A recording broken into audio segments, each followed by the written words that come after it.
Hello everyone, today I'm going to talk about something amazing I found out about Lemuria and other root races. If you haven't watched my video about my past life in Lemuria, you can watch it here. Through that past life experience, I found out that I had a past life in Lemuria and I did not know what that is until that point.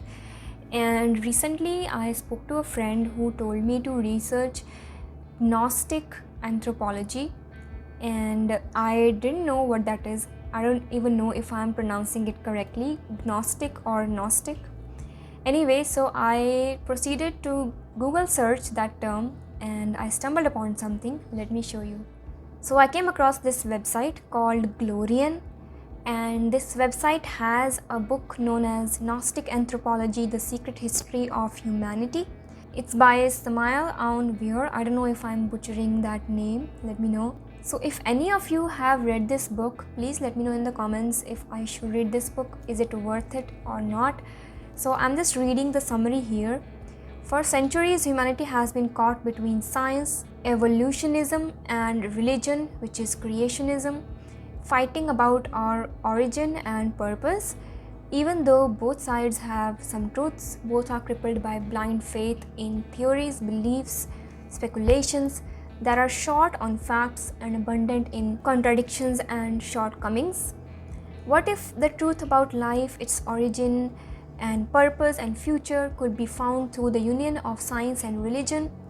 What if, rather than relying on fanatics who only repeat what they have been told, one could learn to perceive and experience the truth for oneself? This is the essential point of view of Gnosis. Okay, so this is what Gnosis actually means: knowledge from conscious experience. Now I want to add something here.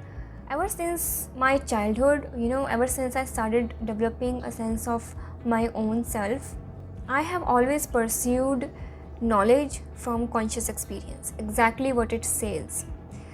I tend to not believe people when they tell me something. I like to experience things for myself and then form an opinion about them. And I thought that was very different from other people who are very, very, open to programming from the society, from those in power, from politicians, from religions, from religious groups, religious gurus, and even their friends and family. But I am not like that. For me, it is important to have experiences by myself in order to believe in something. So I think I have been following this ever since my childhood, and I didn't even know that it had a word. So by awakening consciousness, which is religion, to perceive reality as it is, which is science, one can begin to see that our history is far more incredible than modern science or religion suspect. Based on this practical foundation, Gnostic anthropology explains the evolution of humanity as symbolized in ancient teachings, rather than being the descendants of apes or of two divinely created people and the incest of their children. Basically, if we are created from two divinely created people, then all of us are their children and we are basically committing incest.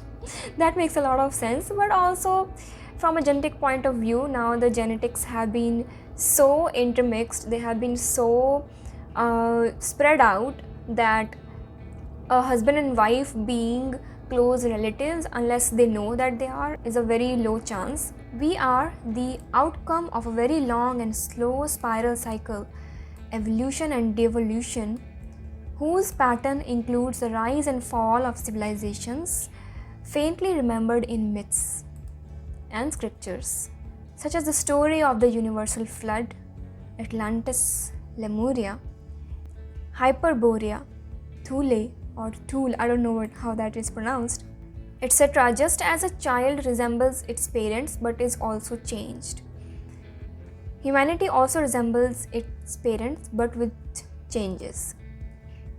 In the birth and development of a single human being, we can find all clues of our ancient origins. Now, this statement is a bit ambiguous to me, because in the birth and development of a single human being, you can actually look at how we have evolved from basically being a fish to a human being, and it doesn't tell us how we were Atlantian or Lemurians or other civilizations before. It tells us how we went through the evolution from a fish to a human, actually, the birth and the development of a single human being. So this is a little bit ambiguous. All we need to know is how to look in order to see the truth for ourselves. Now this is a very general sentence, I don't know what to make of it.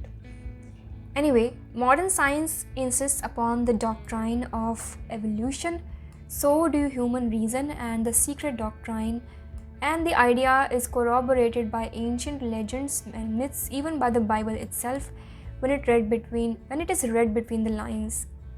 Once again, you can read between the lines of anything and make anything out of it. So this is not really a proof or anything, but just for the sake of discussion. We see a flower slowly developing from a bud, and from the bud from its seed. So it says that the invisible and spiritual forces which gradually develop its form, color and odor. This is talking about the flower, but we all know that is all encoded in the DNA, right? The word evolution speaks for itself. Sure, it does. The germ of the present human race must have pre-existed in the parent of this race, as a seed in which lies hidden the flower of the next summer was developed in the capsule of its parent flower. So that is again explaining the evolution process, in my opinion.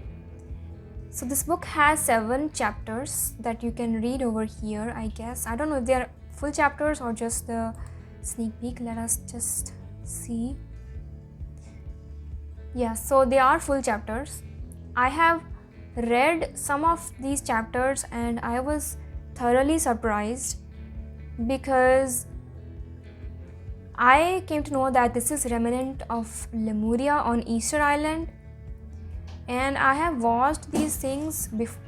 Oh, that was the snow, it fell from the roof. Anyway, so I saw these statues in my childhood on Discovery Channel, and I was very much intrigued.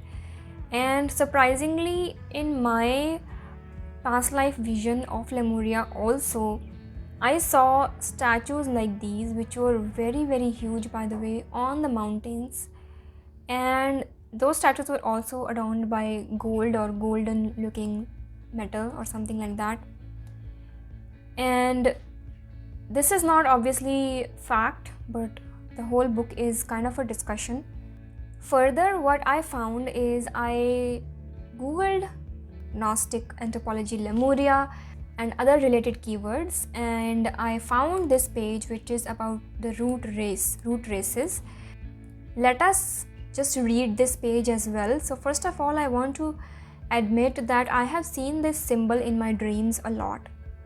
The symbol where the snake is eating its own tail. I see the snake symbol so many times. Now, I just see the snake symbol, not the things that are inside it, but just the snake symbol so many times.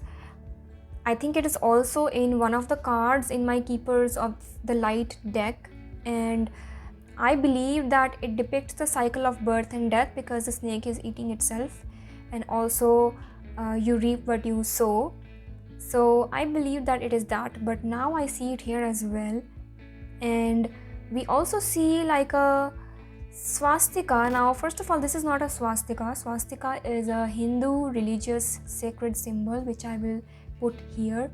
First of all, it is completely flipped, like it is the inverted version of swastika, and it is also rotated diagonally a little bit. And this was a symbol that Nazis used to use. I have no idea why they use this symbol here in Theosophy. And the symbol of Om, we all know it is a secret symbol.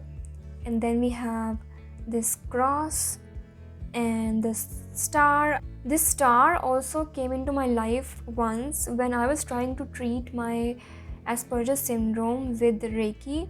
I was learning about what symbol I can use to heal my Asperger's. It is a form of autism.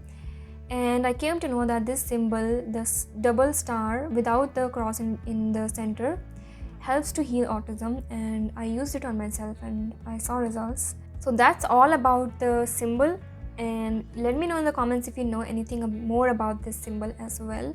So this page is very interesting. I'm going to read it with you, and it led to a lot of light bulb moments. So let's read it. So root races are the stages in human evolution in esoteric cosmology of Theosophist Helena Petrovna Blavatsky. She was a Russian mystic and author who co-founded the Theosophical Society. She gained an international following as a leading theoretician of Theosophy. I didn't know that. And she had written the book The Secret Doctrine, and this is a synthesis of science, religion and philosophy, pseudoscientific esoteric book originally published as 2 volumes. Once again, we are going to address this as pseudoscientific because let's be real, we don't have any proofs of these things other than experiential and other than proofs from past life visions and stuff. So she said that these races existed mainly on now lost continents. Now I want to mention Annie Besant here. Annie Besant was a part of Indian National Congress in India, and when I read her name, I was like, where have I heard this name before? Then I looked at her Wikipedia page and I came to know that. So she was one of the founders of Banaras Hindu University, BHU, which is still there, it exists, and we used to get asked this question in general knowledge tests. When World War I broke out in 1914, she helped launch the Home Rule League to campaign for democracy in India and dominion status within the British Empire. So she had a big hand in the history of India. So information that Charles Webster had was obtained by astral clairvoyance. Again, we cannot verify it, right? We can just assume that this is true and then continue to learn it. Further elaboration was provided by Rudolf Steiner. Now many of you might be knowing Rudolf Steiner already. He's very famous. He was an Austrian occultist, social reformer, architect, esotericist and acclaimed clairvoyant, and he has written so many books on Atlantis and Lemuria, some of which you can find on YouTube. I'm going to listen to them as well. And interesting thing is that I was being recommended Rudolf Steiner books in audio form on YouTube for the past few weeks now. So I was like, who is this Rudolf Steiner? And he has such a huge collection of works about Atlantis and Lemuria, so I should be checking them out for sure for collecting more information. Now just looking at the contents of this page, they report about 7 root races, which is very interesting because I didn't know anything about it. And then it says migration to Mercury, so this is quite interesting. Let's just skim through it. As we know that there was an island called Gondwanaland, which was like a conglomeration of all the continents that we know as of now. All of them were connected at one point in history, and this is something that we also cannot confirm and prove, but we assume that from the geological and biological studies. So Atlantis in the Theosophical cosmology was a continent that covered a significant part of what now is the Atlantic Ocean. This is where the Atlantic word comes from Atlantis. The large continent of Atlantis is said to have first divided and then broken later into 7 peninsulas and islands. I think that this just means that it was Gondwanaland, I think. When the main part of Atlantis began to sink, Atlantean settlers migrated to the new lands which were rising to the east, west and south. These new lands became the Americas, Africas, parts of Asia and the present European countries. See, according to this, Gondwanaland was Atlantis. So again, some information about where other immigrants went and settled. Now coming to the root races, epochs and sub-races. There are 7 root races assembling for our Earth. Each root race is divided into 7 sub-races. Only 5 root races have appeared so far. Right now I think we are the 5th root race, and the 6th is expected to emerge in the 28th century. Francis Bacon, whom Theosophy considers to be the legendary Count of Saint Germain. Now I have worked with Saint Germain during my spiritual development as well. He has been guiding me and he has been guiding several of my clients as well. I am delighted to read his name here because he is someone who is working on helping all these races to assemble and to develop basically. So if I read more about Count Saint Germain, we come to know that he is said to be responsible for the New Age culture. Once again, I didn't know that what I was doing is called New Age. I was just following my own intuition, my own spiritual knowledge that was coming to me in the form of downloads and in the form of the teachers and the colleagues that I received and the experiences that I received. And he is said to be responsible for the New Age culture of the age of Aquarius. Now, right now is the age of Aquarius and identified with the Count Saint Germain. So basically the experience I had with Count Saint Germain guiding me is a right one, right? It all fits together. So we'll go back and read the rest of it. In his work, The New Atlantis, 1627, he describes a potential future civilization which lives on a land called Ben Salem. Now that hasn't happened yet, so we don't know. The first root race is called the Polarian. The first root race was ethereal. That means it wasn't a physical race. They were composed of etheric matter. They reproduced by dividing like an amoeba. Now that is something scary. Earth was still cooling at that time. So basically Earth was still cooling. It was hot, and at that time normal life could not exist, but life was still there in the form of energy. And the first mountain to rise out of the stormy primeval ocean was Mount Meru. Now I have heard about Mount Meru a lot. See, just as here they mention, is the sacred 5-peaked mountain of Hindu, Jain and Buddhist cosmology, and is considered to be the center of all physical, metaphysical and spiritual universes. This is where I've heard it from because I'm a born Hindu Sikh, so I have heard the name of Mount Meru in that way. Second root race, Hyperborean, lived in Hyperborea. Now this looks like the initial separation of Gondwanaland to me. The second root race lived here, was colored golden yellow. Hyperborea included what is now northern Canada, Greenland, Iceland, Scandinavia, northern Asia and Kamchatka. The climate was tropical because Earth had not yet developed an axial tilt. Now if I remember my past life vision, the climate was totally tropical over there. I could smell the tropical air, I could see the sea and the vegetation and all that. The esoteric name of their continent is Plaksha. They called themselves as Kimpurushas. Kimpurush. Now these words that are being used, Plaksha, Kimpurusha, these words are all from Sanskrit if I'm not wrong, because they sound a lot like Sanskrit. And Sanskrit is known to be one of the oldest languages or scripts that we know right now. And it makes sense for these lands to be named in Sanskrit. The third root race, the Lemurian, lived in Lemuria. Right? This is the one from my past life vision. If I click on here, I can go into more details of Lemuria. It is theorized to have sunk beneath the Indian Ocean.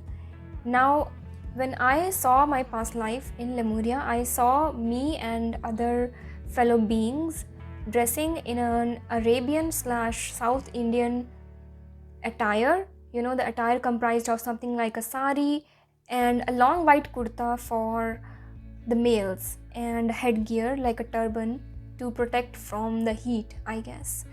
And that kind of attire is still there in India. You know, we still wear white kurtas and turbans in the regions of Rajasthan, and we wear saris in the whole of India.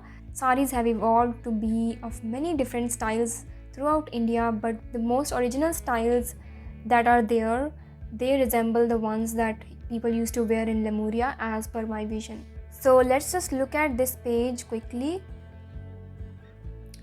So this is supposed to be In Indian Ocean, it used to be known as Kumari Kandam. Once again, this is in Tamil literature already.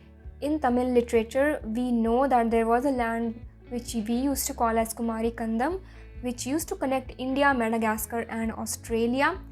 And this was basically tropical in nature, and this is what is said to be Lemuria.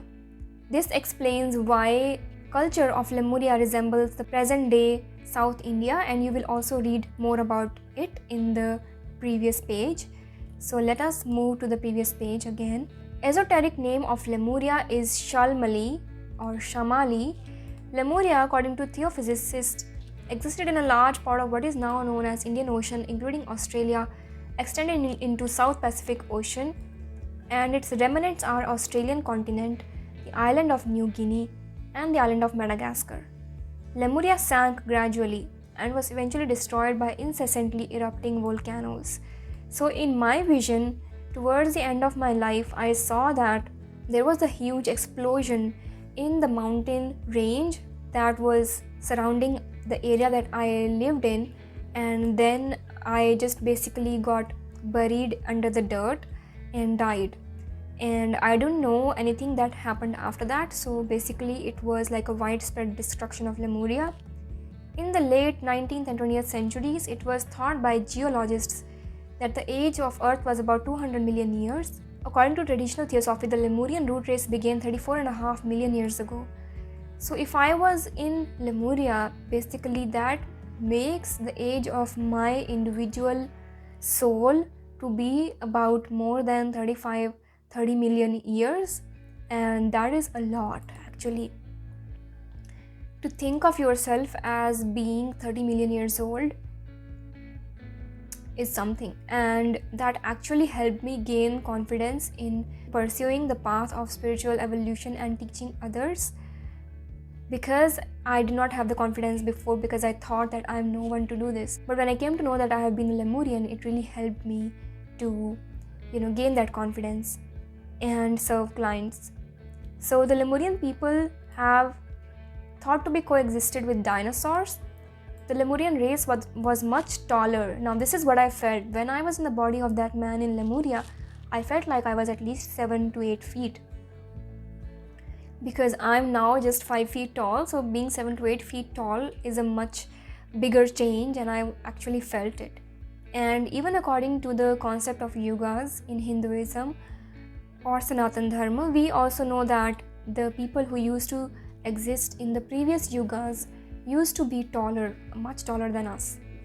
And the first 3 subtraces of Lemurians reproduced by laying eggs. But the 4th subtrace, beginning 16 million years ago, began to reproduce like modern humans. As Lemuria was slowly submerged due to volcanic eruptions, Lemurians colonized the area surrounding Lemuria, namely Africa, southern India. See, this is where the saris come from. They come from Lemuria. And East Indies. The descendants of the Lemurian root race, or according to the traditional theosophy, include the Capoid race, Congoid race, the Dravidians, which are in obviously South India, and the Australoid race, which is in Australia. The 4th root race was the Atlantian race, which came after Lemuria. Now I'll just quickly go through this.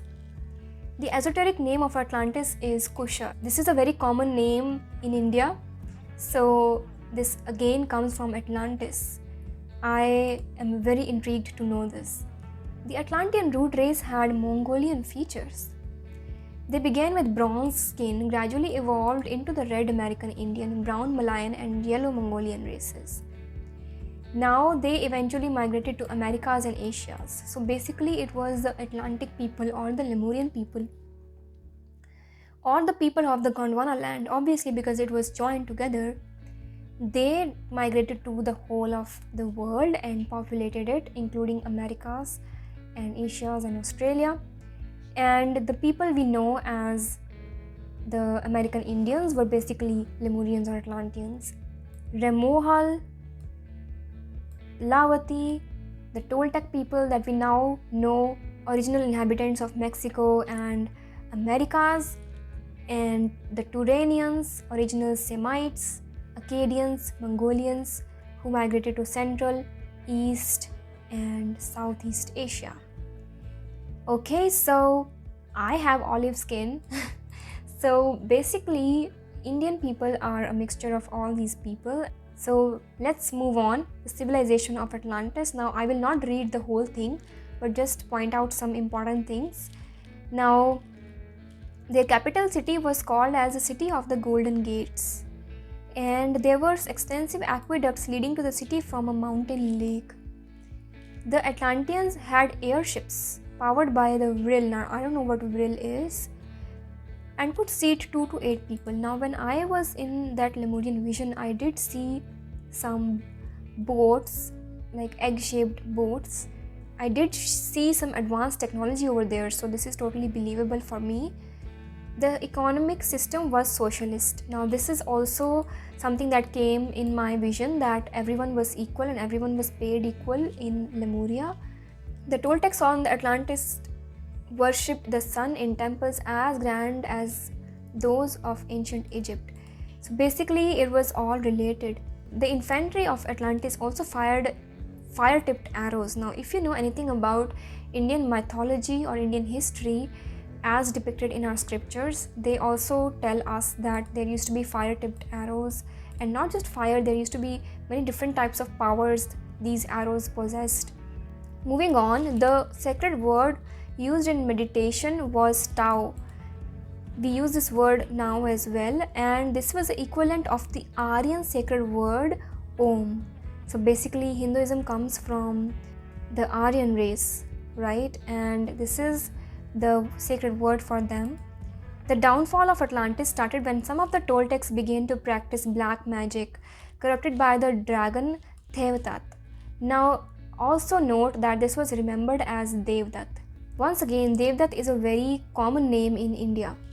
Devdutt was by tradition a Buddhist monk, cousin and brother-in-law of Gautam Siddhartha. The account of his life vary greatly, but he is generally seen as evil and divisive figure. I didn't know that.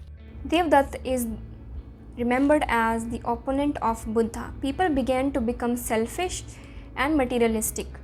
So basically, this is Kalyug emerging from the earlier Satyug, right? Satyug was when people used to be very spiritual, very nice, following the rules, helping everyone and all of that, high vibrational basically. And then people began becoming selfish and materialistic. This is when the downfall of the spiritual nature of people happened, and the percentage of spiritual people starts declining from like 100% to 75% to 50% and to 25% in today's Yug, which is Kali Yug. And soon thereafter, the Turanians, the ancestors of the people we now known as the Turkic people, became dominant in much of the Atlantis. Now let's just move on to the end of Atlantis. The masters of ancient wisdom telepathically warned their disciples, the white magicians, to flee Atlantis in ships while there was still time to get out before the final cataclysm. So this is what I've heard. I've heard that people actually flew out from Atlantis because they were warned, and then they were saved, and basically everyone who was not warned, basically those who were doing black magic, they sunk beneath the ocean.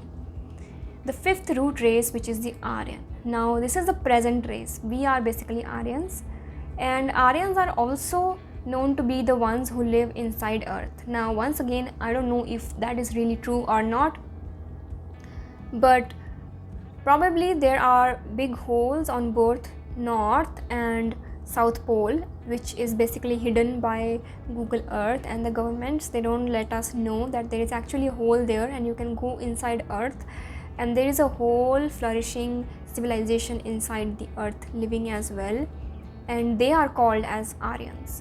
And Aryans were the ones who used to be during the period of Lord Ram. Lord Ram was an Aryan. So all of that information, if you just put all of that together, that information points us to the time of Satyug, and also to the time when all of them basically ran away from Atlantis.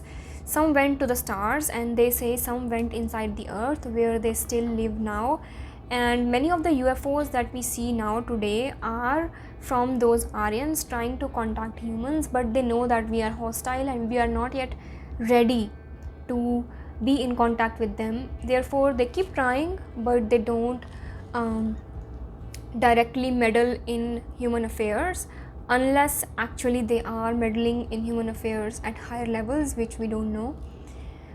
There are some conspiracy theories about that too.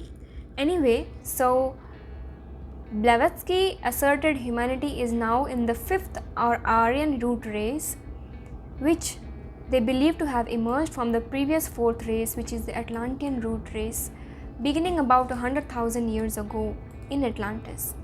She meant that the souls of the people that later physically incarnated as the first Aryans about 100,000 years ago began to incarnate in the bodies of Atlanteans 1 million years ago. However, another way of interpreting this is that nature began to create the Aryan race before the first cataclysm. So even before the previous race is finished, the next race is beginning to be created, right?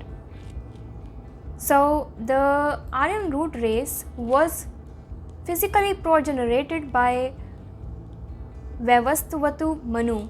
Now, in Hinduism, we also know that the progenitor of the present human race is known as Manu, M-A-N-U, Manu, from which the name Manushya comes to be. Manushya means human being.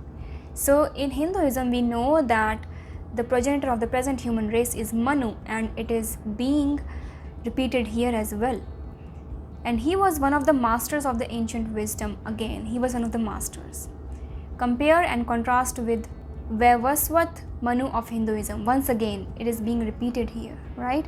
Referred to as Shraddha Dev or Satyavrata is the current Manu, progenitor of human race in Hindu mythology. He is the seventh of the 14 Manus of the current Kalpa. Kalpa means the eon of Hindu cosmology. Now, I am being very interested in Hindu cosmology. I've listened to a few podcasts on the TRS channel, the Ranveer show, about Hindu cosmology, and it is getting me really interested in this subject, and I might begin to read more books and research more about it in order to let you guys know more about this. Hey, unfortunately I lost the rest of the recording of this video, so I will have to re-record the rest of the thing. So here I am. So let's go. Where were we? Yeah, we were here at the Vaivasvata Manu of Hinduism. Okay, so the present day ethnic group closely related to the new race, which is the Kabayo. The bards of the new white root race poetically referred to the new race as being moon colored, means white. The small group of these iron migrants from Atlantis split from the main body of migrants and went south to the shore of an inland sea in what was then a verdant and lush Sahara, where they founded the city of the sun. Now, the city of the sun is probably Atlantis, if I'm not wrong. And the main body of migrants continued towards to an island called the White Island in the middle of what was then an inland sea, is now the Gobi Desert, where they established a city of the bridge. I recently watched a video from Bright Insight actually, which was about this Atlantis being in Sahara, so this makes a lot of sense. The city of Bridge was constructed directly below the etheric city of Shambhala. Once again, in Buddhist tradition, Shambhala is a spiritual kingdom, right? The Shambhala is mentioned in Kal Chakra Tantra. Shambhala, where Theosophists believe governing deity of earth Sanat Kumara. Now, I have also worked with Sanat Kumara in my life. He has been guiding me, and yeah, I know him. We know that there are 4 types of Sanat Kumaras, 4 sages, basically 4 Kumaras. Kumaras means a small boy. So these from the Puranic texts of Hinduism who roamed the universe as children, generally named as Sanak, Santan, Sandan and Sanat Kumara. They are described as the first mind-born creation, the son of the creator god. Mind-born means they were born from the power of the mind, and the facts mentioned in this Wikipedia page are overlapping whatever the Bright Insight guys found out from their own research. I will link the video in the description. You also please go and watch that video. The esoteric name of the whole present land surface of Earth, that is the world island, the Americas, the Australian continent, the Antarctica taken as a whole, is Karancha. So I'll just skip over this and come over here. She asserted that some peoples descended from the Lemurians are semi-animal creatures. These include the Tasmanians, portion of Australians, and also all these people, Vedas of Ceylon, remaining Australians, etc.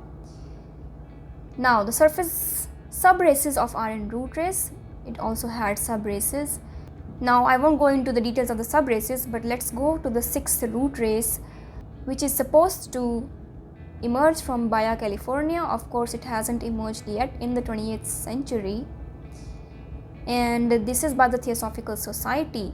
It's funny because all of this sounds like a beginning of a cult. So the Theosophical Society, under the guidance of Masters of Ancient Wisdom, in the 28th century, so it hasn't happened yet, of course, for the intensive selective eugenic breeding of the 6th root race. The Master Moria will physically incarnate in order to be the Manu, progenitor of the new race. By the time the world will be powered by the nuclear power, and there will be a single world government. This is what all spiritual people have been saying.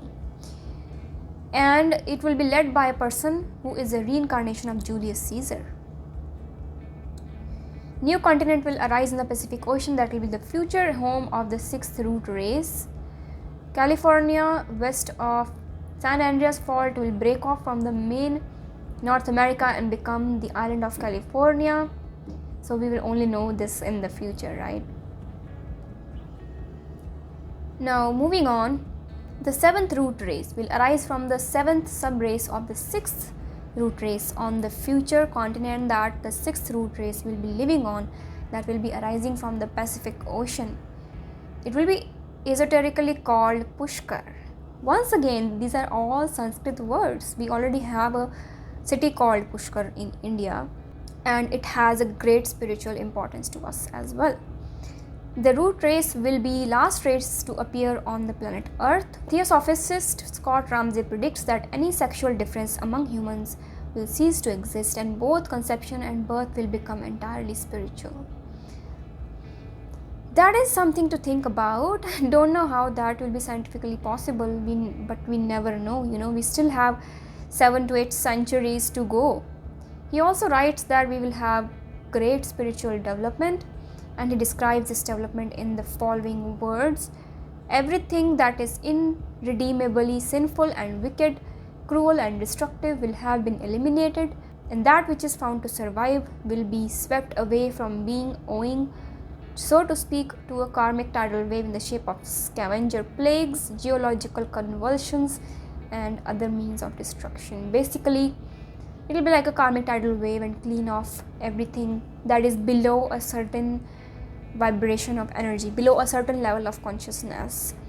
Now, the next thing that we need to focus upon is very weird, which is migration to Mercury. Now, everything that has been said before has been true. Now, let's see. Mercury is the smallest planet in the solar system and closest to the sun.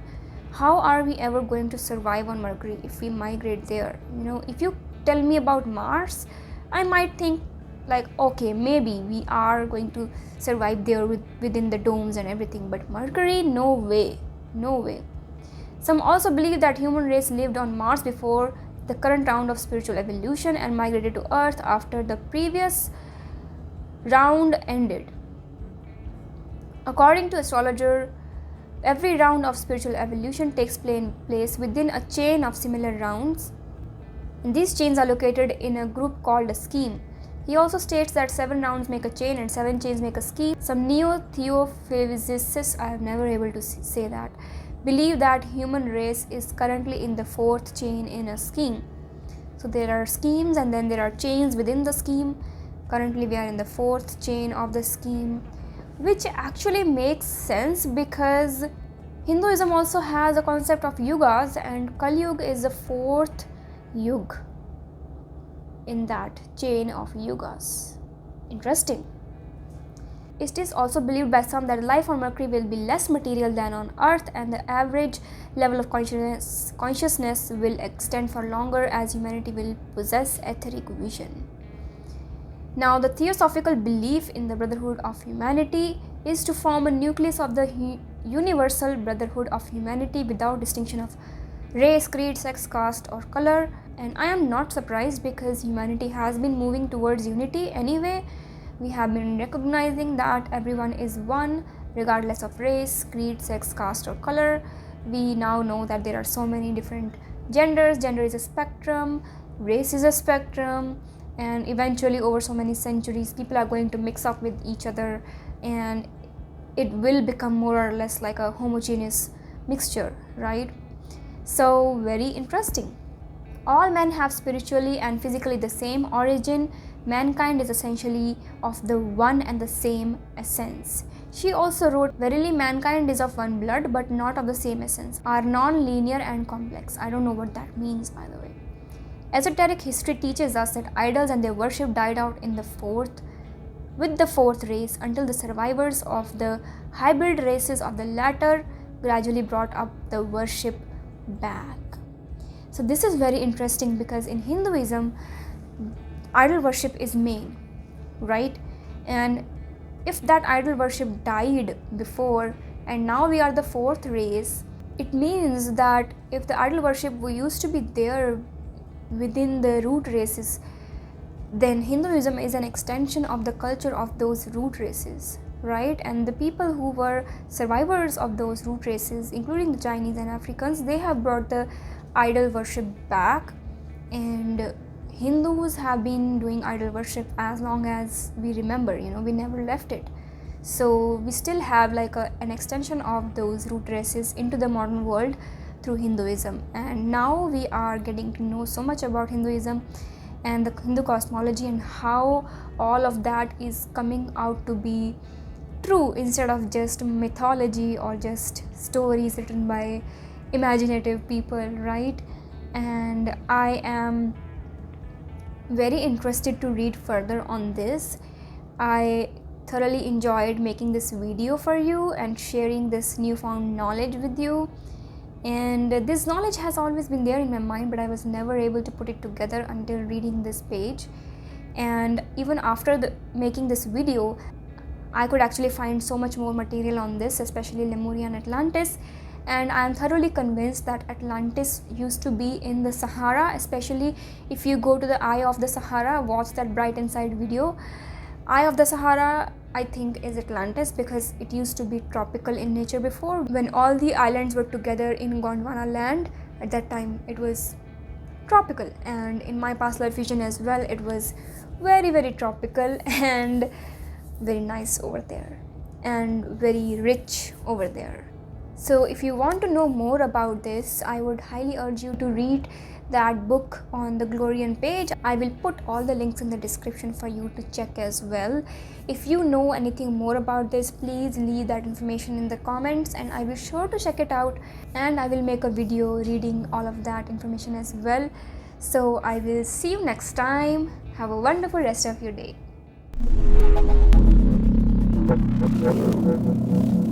Thank you.